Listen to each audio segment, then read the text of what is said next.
todos sabemos, quizá hay alguien visitándonos y no lo sabe, pero nosotros estamos haciendo una serie sobre el carácter de Dios que titulamos hace ya 9 mensajes atrás, en el principio Dios, haciendo alusión a esa primera frase, a ese primer versículo con el que inicia la revelación de Dios. Pero la semana anterior nosotros estuvimos en esencia concentrándonos en 2 de los atributos que forman parte del carácter de Dios, y hablamos de la omnisciencia y hablamos de su omnipresencia. Y dijimos que la omnisciencia de Dios implica que Él conoce desde toda la eternidad todas y cada una de las cosas conocibles en su creación. De manera que Él no solamente conoce las cosas conocidas, no, Él conoce las conocibles. Hay cosas que nosotros no conocemos, cosas que no entendemos, pero que son potencialmente conocibles, a cosas que están todavía en el futuro y su omnisciencia ya las conoce. Y Él no simplemente las conoce como de manera general, sino que Él conoce cada cosa potencialmente conocible al más mínimo detalle. Eso es extraordinario. Eso es en sí mismo, eso solo es asombroso, que Dios conoce desde toda la eternidad todas las cosas potencialmente conocibles al más mínimo detalle. La palabra de Dios habla de que Dios creó todos los astros y que Él llama a cada una de las estrellas por su nombre, y dijimos en unos sermones atrás que Él había creado 200 billones de trillones de esos astros. Cada uno tiene nombre y Dios los conoce. Y como Dios es omnisciente y omnipresente, dijimos la semana pasada que Dios conoce todos y cada uno de nuestros movimientos, todas nuestras andanzas, todas nuestras palabras pronunciadas, cada uno de nuestros pecados, los reconocidos, los confesados, los ocultados, los que hemos admitido, lo que nos falta por admitir y todo lo que hicimos para mantenerlo en oculto. La omnipresencia de Dios es parte de la razón, ya no hablando de la omnisciencia, sino de la omnipresencia de Dios, porque hablamos de eso también. Es parte de la razón por la que Dios conoce todo lo que conoce, porque su presencia trasciende el tiempo y el espacio. No hay un lugar donde Dios no pueda estar, o no haya estado, o no esté. No hay un tiempo en el que Dios no haya estado, no importa si es pasado, presente o futuro. Ha estado hasta en el futuro porque Él predice el final desde el principio. Y en algún momento del mensaje dijimos que esa realidad debiera llevarnos a una vida de mayor consagración, de mayor santidad o piedad.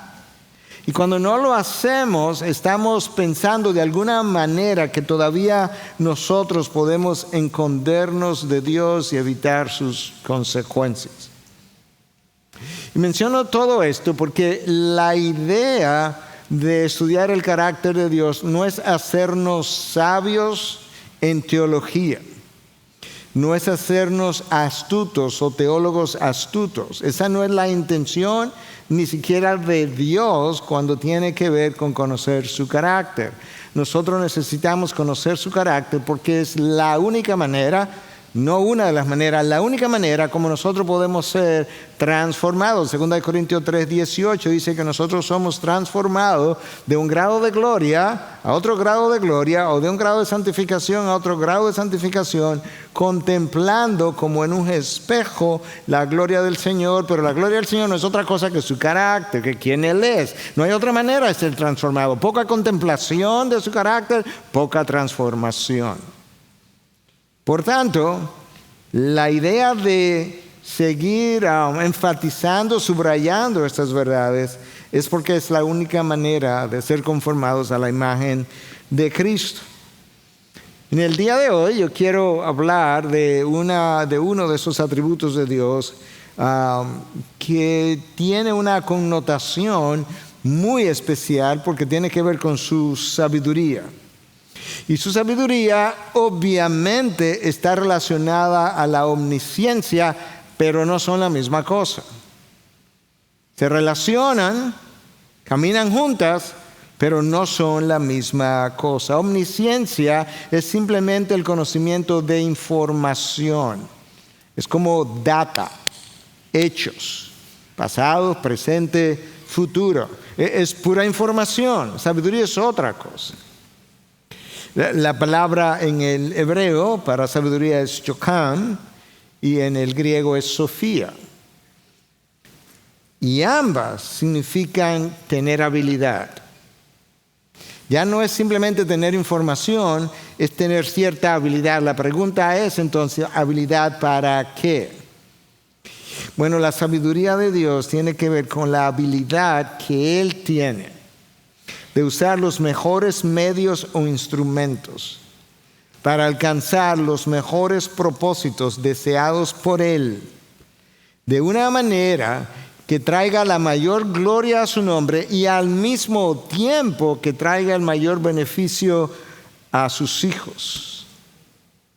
La habilidad que Dios tiene de hacer uso de los mejores medios para llegar, alcanzar, lograr los mejores propósitos, fines, logros, de tal forma que al lograrlo, Él alcance la mayor gloria y nosotros, sus hijos, los mejores beneficios. Pero es algo más. Implica haber conocido esos medios, esos propósitos, las formas, los tiempos, las edades desde toda la eternidad.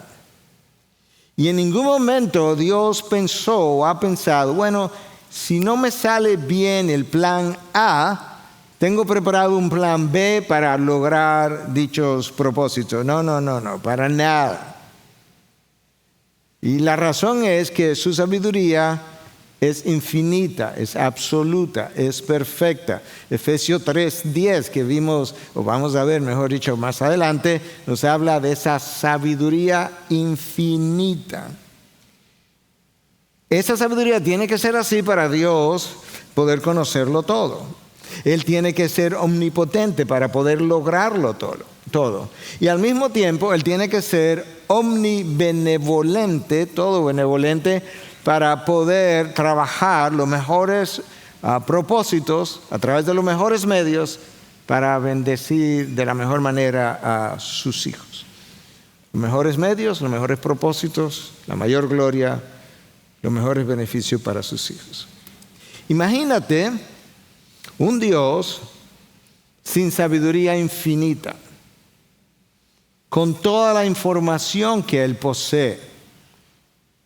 No creo que pudiera hacer mucho, ni tampoco podría canalizar toda esa información en la dirección de sus propósitos, porque es la sabiduría que permite entrelazar toda la información posible. Tampoco, si no fuera omnipotente, tampoco Él no podría llevar a cabo su voluntad a pesar de conocer todo lo que conoce. De manera que un Dios sin sabiduría terminaría confundido. Y no solamente sin sabiduría, porque tiene toda la información, terminaría abrumado por la información, confundido e incluso pudiera ser burlado por los hombres con sus acciones pecaminosas y ocultas. Esa es la razón por la que Pablo insiste en que nadie se burla de Dios. Y nadie se burla de Dios, no solamente porque Él conoce todo lo que hacemos, sino porque Él también conoce cómo juzgar lo que hacemos y cómo deshacer los planes que Él entiende que no debieran prevalecer. Él tiene esa sabiduría. Él conoce cómo traer justicia a los que burlan su ley y Él conoce cómo reivindicar su nombre en el momento preciso. Y todo eso es posible no solamente porque Dios tiene la omnisciencia y el conocimiento de los hechos, sino porque Él tiene la sabiduría, el entendimiento de cómo que todo eso funciona y cómo manejarlo de una manera que funcione en su dirección. Todo lo anterior fue la introducción. Nosotros comentamos el mensaje ahora.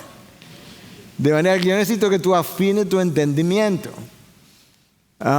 Y para eso es que vamos a leer 3 versículos del libro de Isaías, capítulo 40. El capítulo 40 de Isaías es un capítulo muy peculiar porque Isaías tenía 39 capítulos hablando del juicio de Dios sobre Israel por sus pecados, sus fornicaciones, su inmoralidad, su idolatría. Y de repente hay un vuelco repentino en la otra dirección y el capítulo 40 comienza diciendo: consuelen, consuelen a mi pueblo, dice el Señor.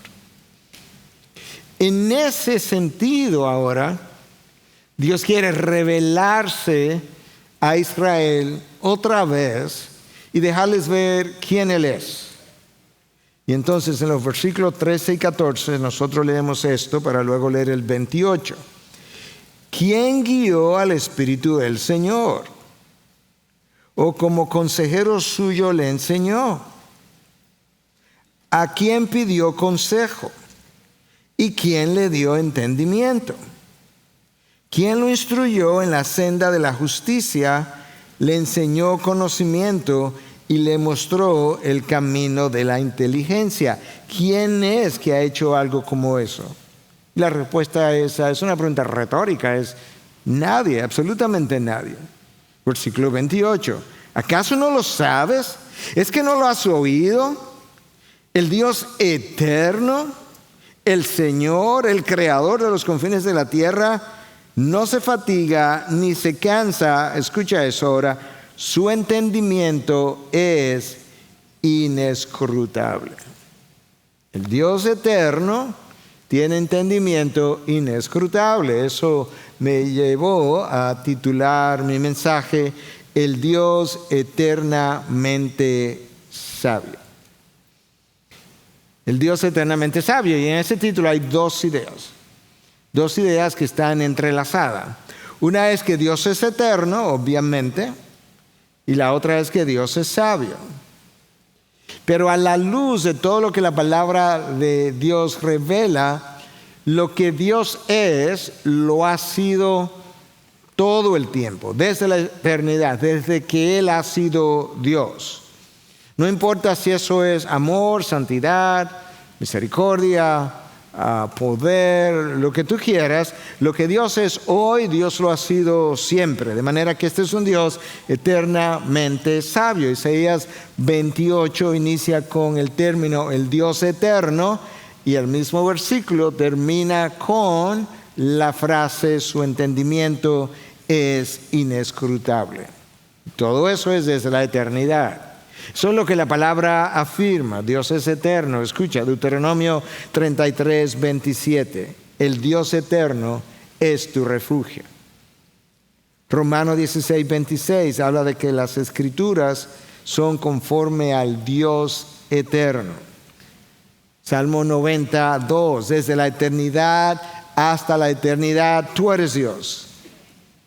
Isaías 57, 15, porque así dice el alto y sublime, que vive para siempre, cuyo nombre es santo. Y ahora, Isaías 40, 28, leímos el Dios eterno al principio, con entendimiento inescrutable. Nota que el texto no dice conocimiento inescrutable, sino entendimiento. Yo puedo leer este libro de la Biblia y no entenderlo, en cuyo caso podría tener el conocimiento, quizás está completo, podría memorizarlo, pero no entiendo. El texto dice que Dios tiene entendimiento inescrutable. La habilidad de discernir, la habilidad de entender tiene que ver con su sabiduría, y eso es la razón por la que el apóstol Pablo, después de exponer el plan de redención de Dios, la condenación del hombre, la ley moral de Dios escrita en nuestros corazones, en el libro de Romanos, 11 capítulos, hablando de la salvación, de cómo es por gracia, y si es por gracia ya no es por obra, y si es por obra ya no es por gracia, y cómo hay una lucha con el pecado. Después de hacer todo eso, él irrumpe al final del capítulo 11 con esta doxología. Oh, profundidad de las riquezas y de la sabiduría y del conocimiento de Dios. Cuán insondables son sus juicios e inescrutables sus caminos. Su conocimiento es inescrutable, su entendimiento es inescrutable, su sabiduría es inescrutable, sus juicios son insondables y sus caminos son inescrutables. Eso lo escribió el apóstol que subió al tercer cielo y le dieron entendimiento y vio cosas tan extraordinarias, cosas inefables, que al hombre no le es permitido expresar. O sea, Pablo no habló nada de lo que él vio u oyó en el tercer cielo. Él oyó y habló cosas que Cristo le había revelado porque él tuvo 3 años apartado en el desierto de Arabia, pero de las cosas que él vio allá arriba, no, son cosas tan extraordinarias que al hombre no le es permitido expresar. Y esa es la razón del aguijón de Pablo. Pablo, voy a permitir un aguijón que te abofetee, no voy a hacer que te exalte, dadas las revelaciones que recibiste. Y Pablo dice, cuán profundo son sus caminos, cuán insondables son sus juicios. Pablo reconoce que cuando se trata de Dios, nadie es un experto en Dios. Eso no existe. Nadie tiene un PhD en Dios. La gente hace PhD en teología, pero en Dios no. Eso es una imposibilidad. Solamente el Espíritu de Dios conoce la mente de Dios. Yo creo que eso es bueno reconocerlo desde el principio. No vaya a ser que nosotros concluyamos que después de estudiar el carácter de Dios, salgamos por ahí diciendo, no, nosotros desciframos en la iglesia el código genético de Dios. Porque no va a pasar como pasó con el código genético humano. No sé si conoces, pero en el año 1990 inició un proyecto de descifrar el código genético del ser humano de 15 años. Estaba supuesto terminar en el 2005, terminó en el 2003, 2 años más temprano. El costo total del proyecto fueron $3,000 millones. 3 billones de dólares para descifrar el código genético. Y al final pudieron descifrarse todas las bases de pares los pares de base de ADN que componen los 23 cromosomas del ser humano. Cuando de Dios se trata, Él es insondable, inescrutable. Tiene una sabiduría que Él ha poseído desde que Él existe. Y su sabiduría es tan única que en los textos que leímos de Isaías 3 y 14, el texto, Dios pregunta de manera retórica, ¿quién me dio consejo? ¿Quién guió mi espíritu? ¿A quién yo le pregunté? Y Dios ha sido así, eternamente sabio desde el inicio. Dios no solamente posee sabiduría, la palabra de Dios dice que Dios es sabiduría. Porque esa es su esencia. Y lo mismo dice, por ejemplo, la palabra de Dios no solamente dice que Dios ama, no, Dios es amor. Es lo que en teoría se llama ontológicamente, en su esencia misma, eso es lo que Él es. No solamente Dios obra santamente, Dios es santo. Y como eso es lo que Él es, en la palabra de Dios tú lees cosas como esta, en Job 12:13. En Él están la sabiduría y el poder, y el consejo y el entendimiento son suyos. Si en Él está la sabiduría, hermanos, mientras más cerca de Dios yo camino, más discernimiento yo voy a tener para mi vida. Y mientras más alejado o superficialmente o desconectado yo camino con Dios, menos entendimiento y menos discernimiento yo tengo para las decisiones de la vida diaria. Dios no quiere que yo conozca su sabiduría simplemente para que yo esté impresionado con Él, aunque vamos a estar impresionados con Él. Es porque la calidad de tu vida delante de Él depende de que conozca cosas como estas. Proverbio 2:6 afirma la misma cosa, que el Señor da la sabiduría. Ahora nota, nosotros no somos, mientras Dios es intrínsecamente sabio, nosotros no, nosotros somos, si alcanzamos algo de sabiduría, y ahora te lo ilustro, dependientemente sabios. ¿Qué quiere decir eso, pastor? Que tú tienes un hombre como Salomón que pidió sabiduría y Dios le dio sabiduría. Le dio tanta abundancia de sabiduría que Dios le dijo, no ha habido ni va a haber nadie más sabio que tú. Tiene sabiduría extraordinaria. De repente, Salomón se despega de Dios y tomó una serie de decisiones y llegó a una serie de conclusiones que solamente los necios a los cuales se refiere la palabra hablan de esa forma y viven de esa forma. Salomón concluyó que daba lo mismo la muerte de los hombres que la muerte de los animales. Eso no es conforme a la sabiduría que él tenía. Salomón dijo que todo en la vida era vanidad, vanidad de vanidades. No, nada valía la pena. Hermanos, en ese momento perdió lo que tenía, porque él no era intrínsecamente sabio, él era dependientemente sabio de su relación con Dios. Y el hombre que camina conforme a su propia sabiduría, como Salomón lo hizo, desperdicia su vida y eventualmente destruye su vida y la de muchos más. Salomón dañó su vida y por lo menos la de 1000 mujeres más. Y dañó su reino, que quedó dividido a su muerte. Y así insiste el hombre de hoy, que Dios le deje manejar su vida. En buen dominicano, pues, pero tú te estás poniendo loco. Yo no quiero que Dios me deje manejar mi vida en nada. Continuamente aquellos que se relacionan conmigo escuchan de mí, no puedes dejar a Dios fuera de ninguna de las ecuaciones con las cuales tú vas a llegar a alguna decisión, porque no será sabio el resultado. Daniel 2:20, lo leí al principio del servicio en esta mañana. Sea el nombre de Dios bendito por los siglos de los siglos, porque la sabiduría y el poder son de Él. Él es así.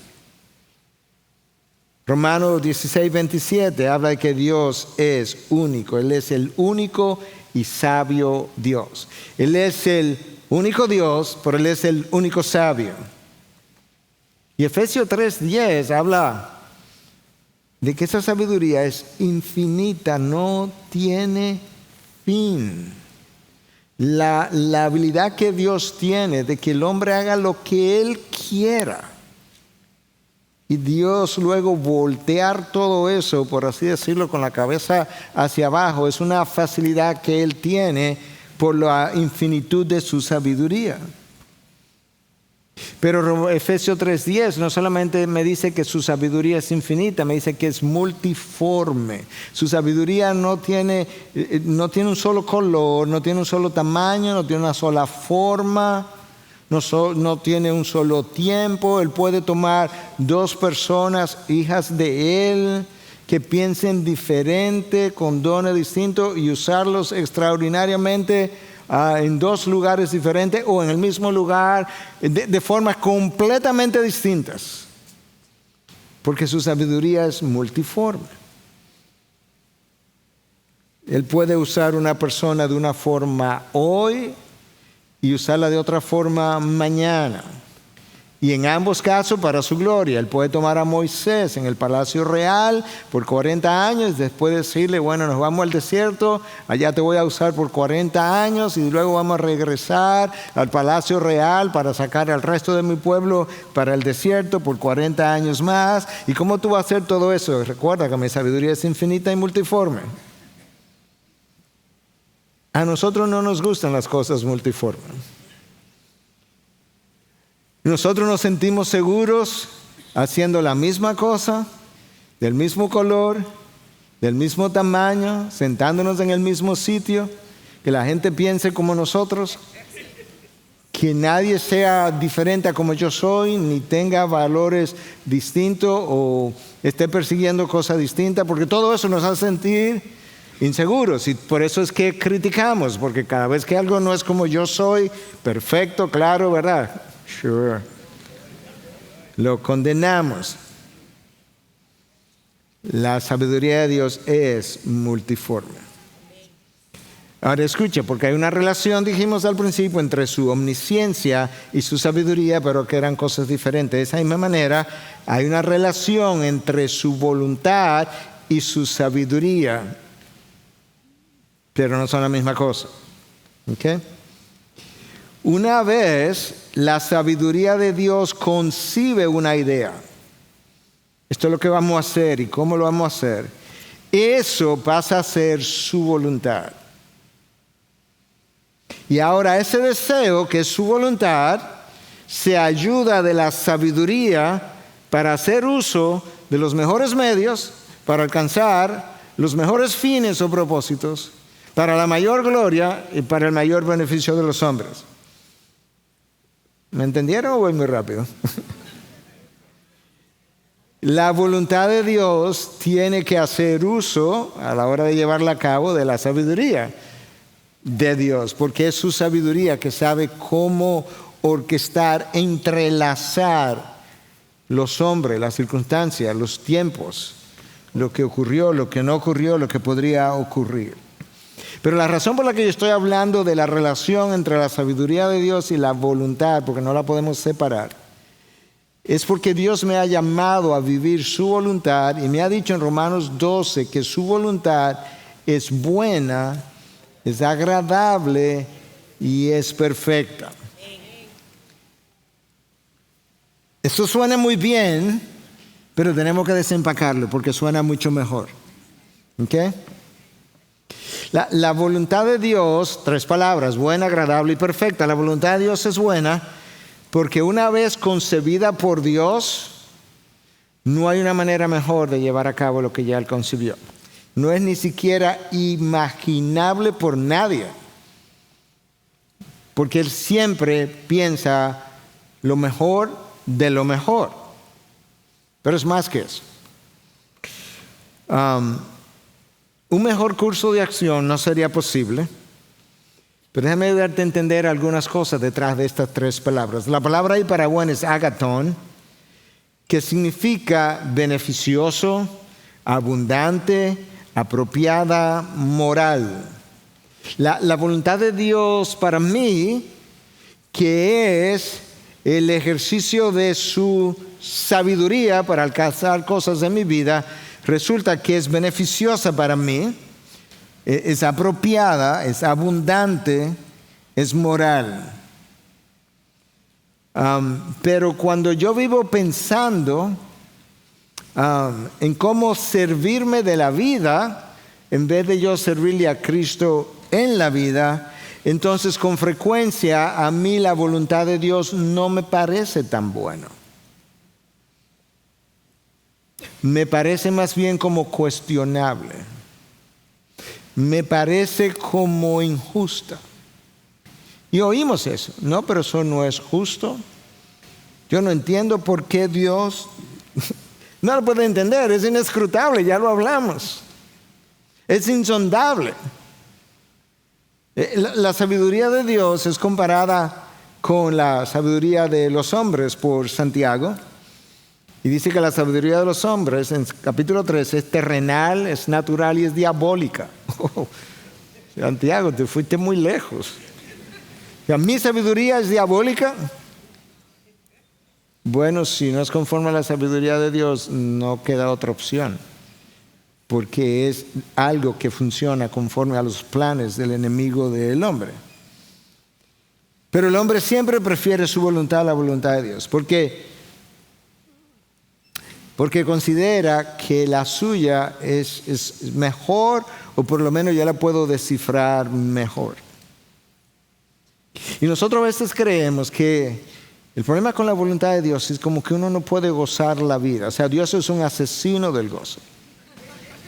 Si Dios ve a uno de sus hijos gozando, dice, ahí va otro, aplástalo, elimínalo, páralo, deténlo. Y no siga gozando. Y si sigue gozando, mándalo para el África de misionero. Y si allá sigue gozando, lo vamos a poner a casarse o a casarse él o ella con una persona que a él no le guste o a ella no le guste. Como que tenemos estas ideas de este monstruo divino.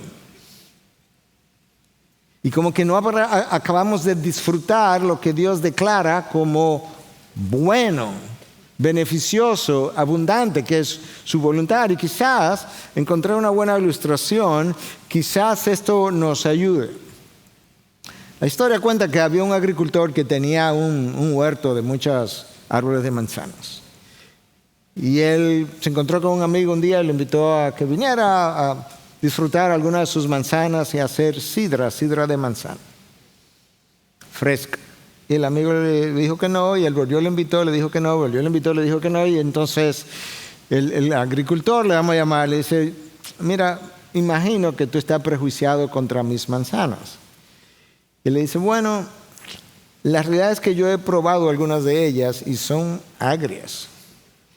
Y el agricultor le dice, ajá, ¿y cuáles tú probaste?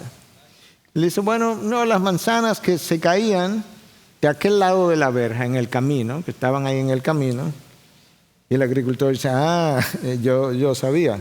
Yo planté esos árboles de manzanas agrias en la verja, en la periferia, para todos los muchachos jóvenes que viven por aquí, justamente para que no entraran al medio donde están mis mejores manzanas. Entonces, ¿cuál es la ilustración? Mucha gente vive en la periferia de la vida cristiana.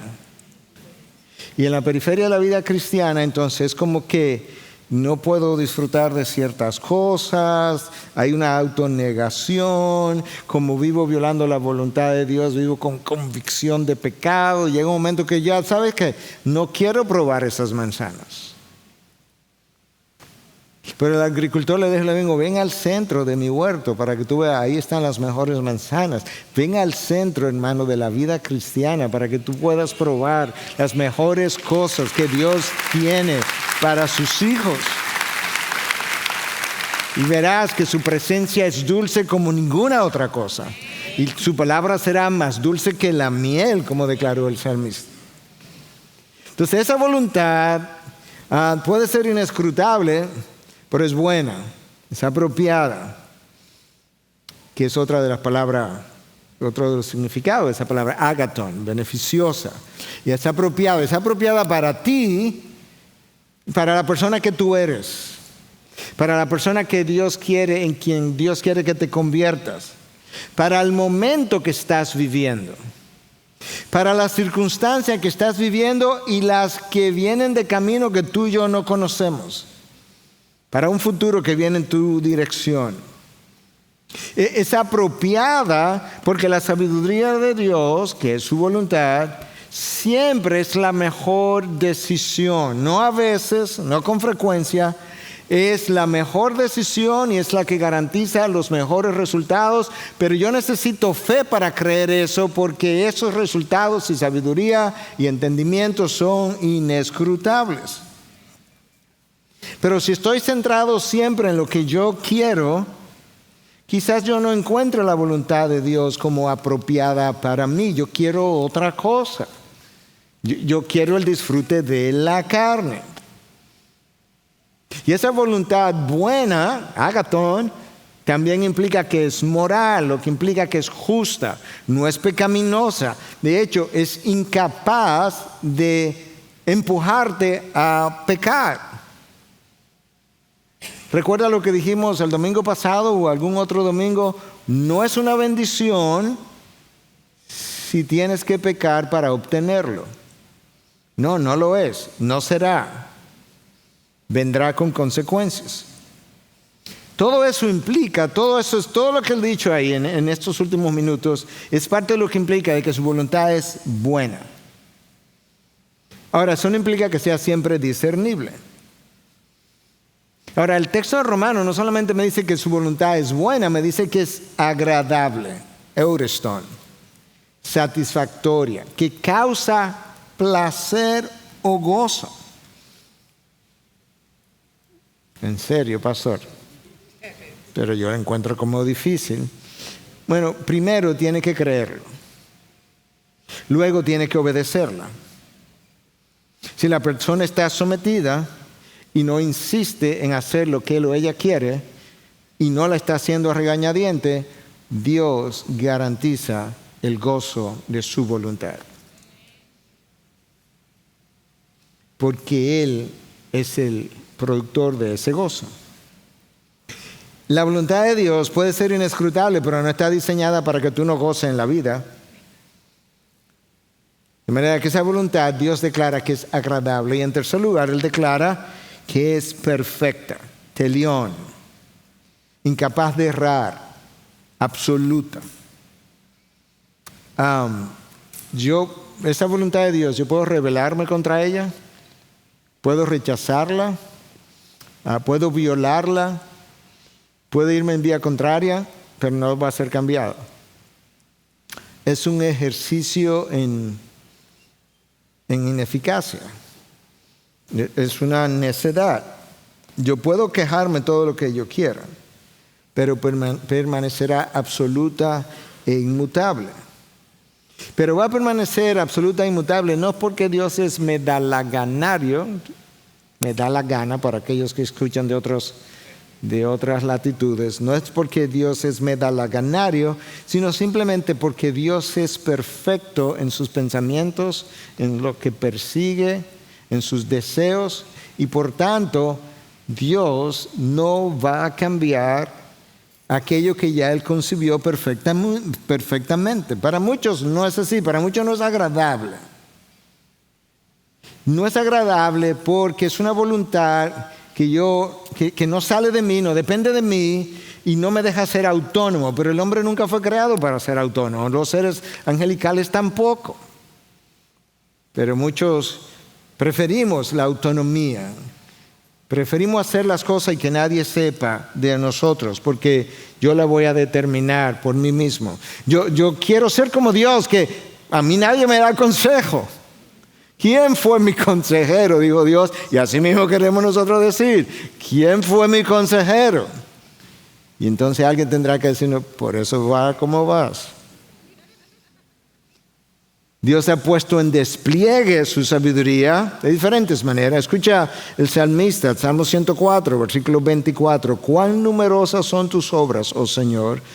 Salió, vio, contempló, meditó y dice, con sabiduría las has hecho todas. Llena está la tierra de tus posesiones. Oye, esta gente no tenía los avances científicos, el entendimiento de la ciencia que nosotros tenemos hoy y llegó a la conclusión, esto es sencillamente extraordinario, esto está sabiamente hecho. Y tú sabes qué, o sea, Dios desplegó, acabo de decir que Dios desplegó su sabiduría en la creación y eso es exactamente lo que Dios hace cuando se encuentra con Job y quiere como sacudir un poco a Job y decirle, Job, comienza a creer, aunque no entiendas. Y entonces Dios dice, mira, déjame hablar con Job. Pero como voy a hablar con Job, yo simplemente le voy a hacer preguntas de mi sabiduría desplegada en la creación. ¿Ok? Job capítulo 38, Dios hablando. Dios dice, versículo 2, ¿quién es este que oscurece el consejo con palabras sin conocimiento? ¿Quién es este que, buen dominicano de nuevo, que habla de lo que no sabe? ¿Quién es este que está hablando vacuencia? Versículo 4. Es como Job, apriétate los pantalones y contesta ahora. ¿Dónde estabas tú cuando yo echaba los cimientos de la tierra? Dímelo si tienes inteligencia. Lo que Dios está haciendo es, está tomando su sabiduría desplegada en la creación, diciéndole a Job, respóndeme algunas preguntas, Job. 60 y pico de preguntas, nada más. Versículo 5, ¿quién puso sus medidas? Las medidas de la tierra, lo que cada cosa mide. Ya que sabes, o sea, ya que tú sabes, dime de sus medidas. ¿O quién extendió sobre ella cordel? ¿O quién en otro momento dado dice, o quién la colgó en el espacio sin que nada la sostenga?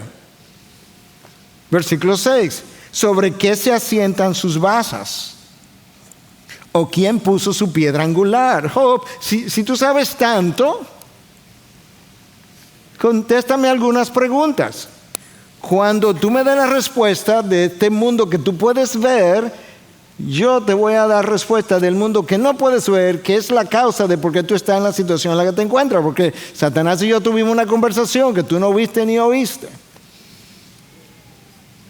Cuando Dios termina de hacerle preguntas sobre la creación visible, Job se pone la mano en su boca y dice, ups.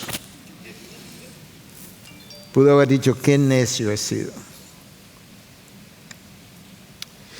Dios pudo haberle hecho el mismo cuestionamiento a Job de la creación del ser humano. Dios pudo haberle dicho, Job, ya que sabes tanto, ¿sabes cómo el espermatozoide fecunda el óvulo? Job, ¿tú sabes cómo se genera el alma? Cuando esas dos células se juntan, ¿tú sabes cómo entra o se genera el alma de ese nuevo ser humano? Tú sabes, Job, cómo a los 9 meses ese niño en el vientre de su madre dice, es para afuera que voy. yo tengo que salir, y de repente comienzan estas contracciones. ¿Tú tienes idea de cómo es que eso se produce, Job? Es de esa sabiduría que el salmista está hablando en el Salmo 139, cuando él medita sobre la creación del ser humano, de cómo una célula que él no conocía ni siquiera cómo se producía, hoy sabemos que es así, fecunda otra célula, una célula de un hombre verdadero, fecunda una célula de una mujer verdadera, no hay no verdaderos, y esas dos células,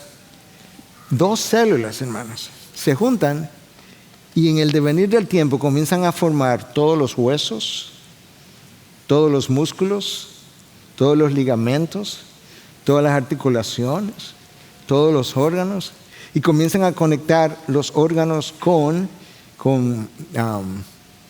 conductos para que puedan transportar la saliva en algunos casos, puedan transportar jugos gástricos en otros casos. Todos los vasos sanguíneos, las arterias, los capilares, las venas. De una misma masa que nosotros llamamos el endodermo, se forma el páncreas. Y de esa misma masa donde se forma el páncreas va a su lugar aquí en el abdomen, hacia el lado izquierdo, se conecta con el intestino. Y tiene otras conexiones, no entra en detalle, y produce insulina. Y de esa misma masa salió otra glándula que se llama parótida, pero coge para acá arriba y se coloca aquí debajo de la mandíbula de cada lado. Pero ella no va a producir insulina ni jugos digestivos, ella va a producir saliva. Y se conecta a un conducto salivar que va a hacer que la saliva salga a la boca. ¿Tú te imaginas que Dios le hubiera hecho preguntas así a Job? Pero el salmista no necesitaba esa información. Oye lo que él dice, porque tú formaste mis entrañas, me hiciste en el seno de mi madre, te daré gracias porque asombrosa y maravillosamente he sido hecho. Maravillosas son tus obras y mi alma lo sabe muy bien. No estaba oculto de ti mi cuerpo cuando en secreto fui formado y entretejido en las profundidades de la tierra. ¡Wow! Sin ninguna formación embriológica, este salmista habla más sabiamente que aquellos que niegan la existencia de ese creador. Y no solamente que afirma, dice, es que estas obras son maravillosas, asombrosas, extraordinarias. Nada estaba oculto de ti cuando en secreto fui formado y entretejido. Esa es la razón por la que Dios entreteje cada ser humano de forma personal y se responsabiliza por lo que él hace. Porque le dice a Moisés, hey Moisés, ¿tú sabes quién hace al mudo? ¿Tú sabes quién hace al ciego? ¿Tú sabes quién hace al sordo? Soy yo. Y yo tengo propósito para el ciego, para el mudo, para el sordo. Cuando Dios forma cada criatura en su sabiduría, como un todo incluido, como un paquete, a esa criatura viene con un plan de vida. El salmista lo dice. Yo te lo voy a leer en un momento. Y en ese plan de vida, Dios entreteje en esa vida, úsame a mí, en la vida de Miguel entretejió padre, madre, hermanos, país de nacimiento, esposa con la que se casa, migración, formación médica, migración de regreso, plantación de iglesia, dones, talentos, deficiencias, debilidades, una diabetes de 50 y pico de años. Y él forma un rompecabezas. Él teje un tapiz. Pero lo único que nosotros vemos del tapiz, ¿tú has visto un tapiz por atrás que está entretejido? Es una maraña de hilos. Y esa vida puede lucir horrible. Y tú le das la vuelta y el tapiz es una hermosura de tapiz. Eso es sabiduría. Porque Dios no solamente me entreteje en el vientre de mi madre, Él planifica mi vida, porque escucha, tus ojos vieron mi embrión y en tu libro se escribieron todos los días que me fueron dados, cuando no existía ni uno solo de ellos. Yo no había nacido y tú tenías mis días escritos. Dios determinó el día y la hora y el lugar y la clínica y las condiciones en las que yo iba a nacer, y tiene determinado cómo, cuándo y dónde yo voy a morir. Y así estoy yo preocupándome por cuándo me voy a morir. Cristo te lo dijo. Cristo te dijo, ¿cuál de vosotros puede añadir tan siquiera una hora, 60 minutos por preocuparte por tu vida? Y el salmista dice en el versículo 17 del Salmo 139, cuán preciosos son también son para mí, oh Dios, tus pensamientos. Tus pensamientos que tú revelas, en este caso aquí, son preciosos para mí. Cuán inmensa es la suma de ella. Y muchos, con mucho más información de la formación del universo y de la formación del ser humano, hablan de que Dios no existe. Eso es una ignorancia necia, porque no es ignorancia. Es la negación de una información. Por esa manera de personas sabias en el mundo ser necios, escucha lo que el salmista escribe ahora en el Salmo 119, versículos 98 y 99. Tus mandamientos me hacen más sabios que mis enemigos. Tengo más discernimiento que todos mis maestros. ¡Wow! Pero no eran tus maestros, sí, pero de información. Yo estoy hablando de discernimiento, habilidad para vivir la vida, para concluir en la vida, para someterme a Dios. Pero ¿cómo es que tengo más discernimiento que mis maestros? Él me dice, ¿por qué? Porque tus testimonios son mi meditación. Porque yo tomo tu palabra y no solamente la leo, y no solamente me aprendo las historias, yo me quedo meditando en ellas y resulta que ella afina mi discernimiento con el cual yo vivo y tomo buenas decisiones. El discernimiento en la vida no es el resultado de la formación académica, hermanos. Escucha todavía el mismo Salmo 119, versículo 130. La exposición de tus palabras, eso es lo que estamos haciendo hoy, imparte luz y da entendimiento a las élites intelectuales, no, a los sencillos. Imparte luz, hermanos. Nuestros caminos, hermanos, son oscuros.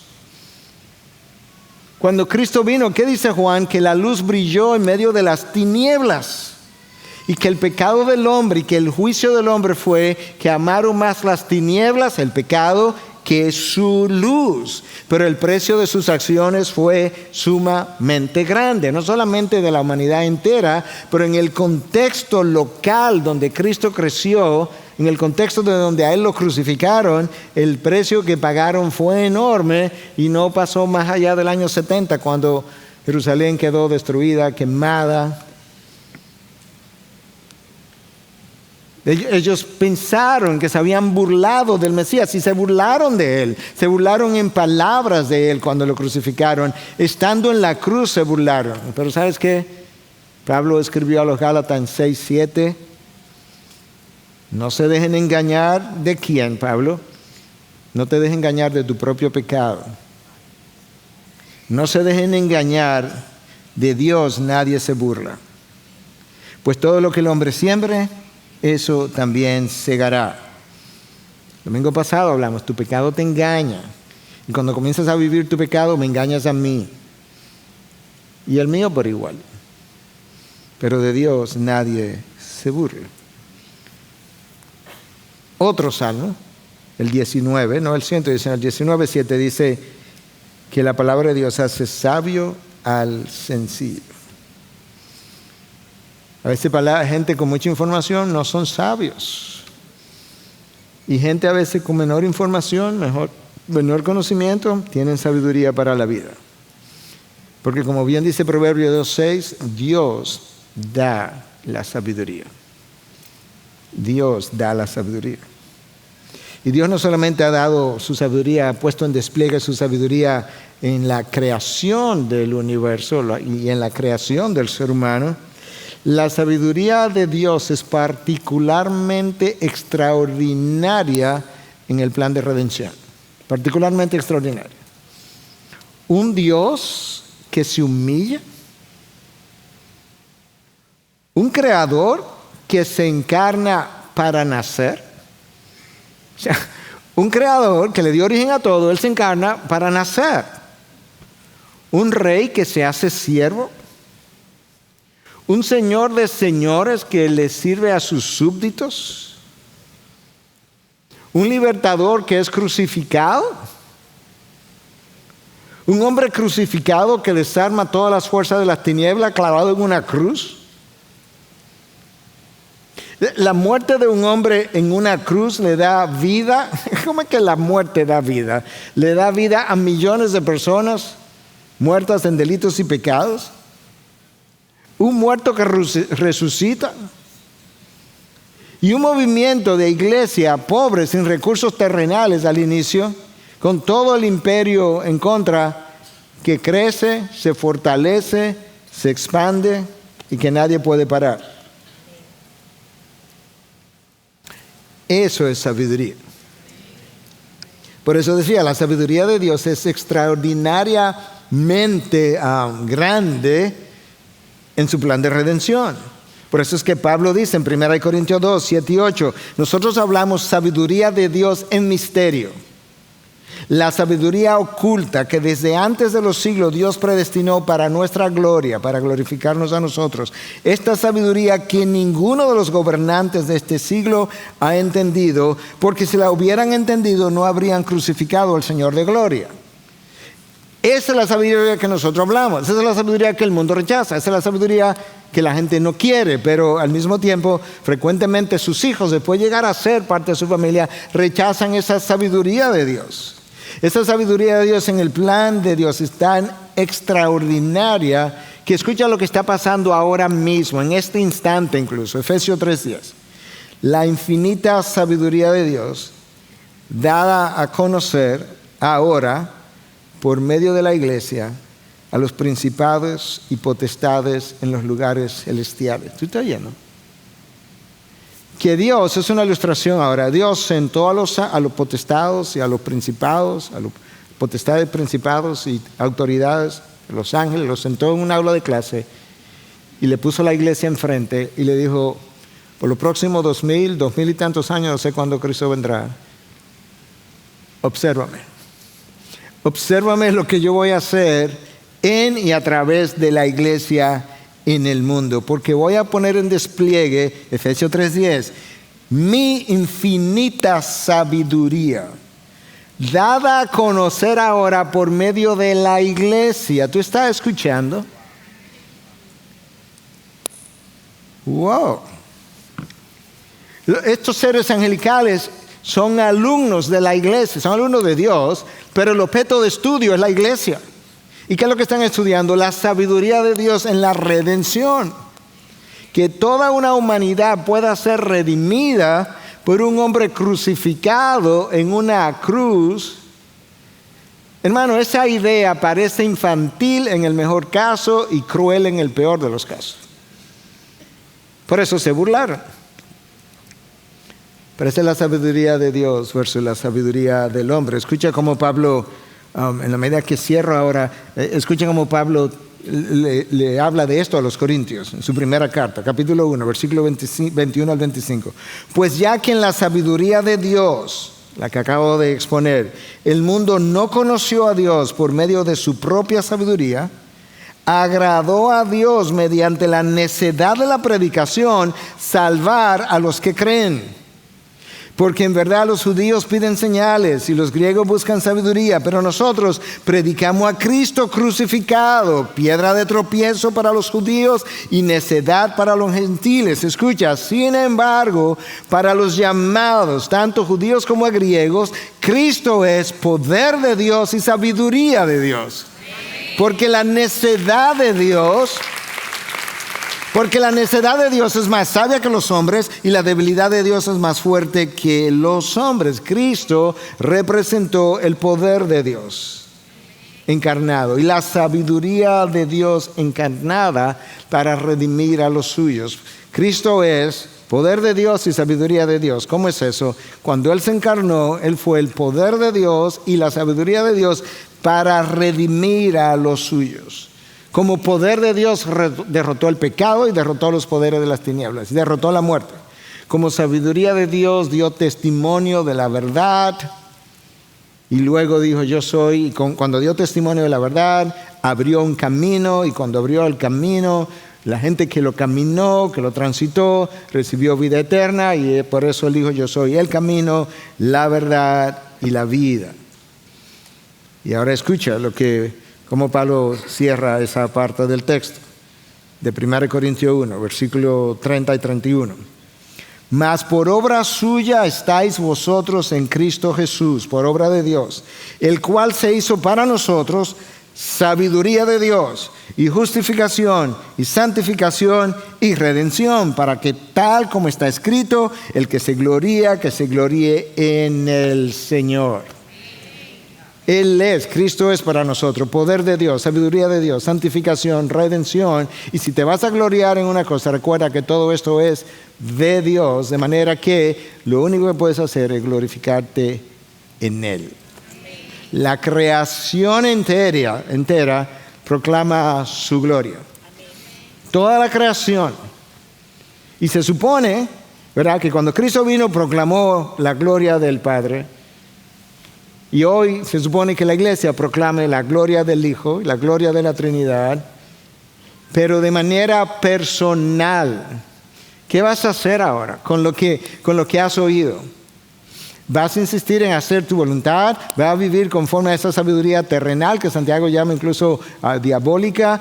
¿O vas a vivir conforme a la voluntad de Dios? De tal forma que tú puedas hacer lo que cada astro hace, lo que cada especie hace, lo que el mar hace cuando ruge, lo que el sol hace cuando se pone y cuando se acuesta, y es proclamar la gloria de Dios. Esa es tu responsabilidad, ese es tu llamado y debe ser tu gozo y tu dedicación de vida. Eso es con lo que tú debes salir cuando te vayas de aquí. Yo existo para glorificar a Dios y hacer lo que toda la creación ha hecho y lo que incluso Cristo vino a hacer, proclamar su gloria. Padre, gracias por tu inmensa sabiduría en la creación del universo, en la creación de los seres humanos, en tu historia de redención, en cómo formaste una iglesia y a través de la iglesia le enseña a los principados y potestades en las regiones celestiales acerca de tu sabiduría infinita. Ellos son tus alumnos, nosotros somos su objeto de estudio. Gracias, Dios. Y si toda la creación a ti te glorifica, yo también. En tu nombre, Jesús. Amén. Amén. Gracias por acceder a este recurso. Espero que haya sido de gran bendición para tu vida. Te sugiero que te suscribas a este canal de forma que tú puedas recibir notificación la próxima vez que hayamos subido un nuevo recurso que pueda servirte de instrucción y bendición.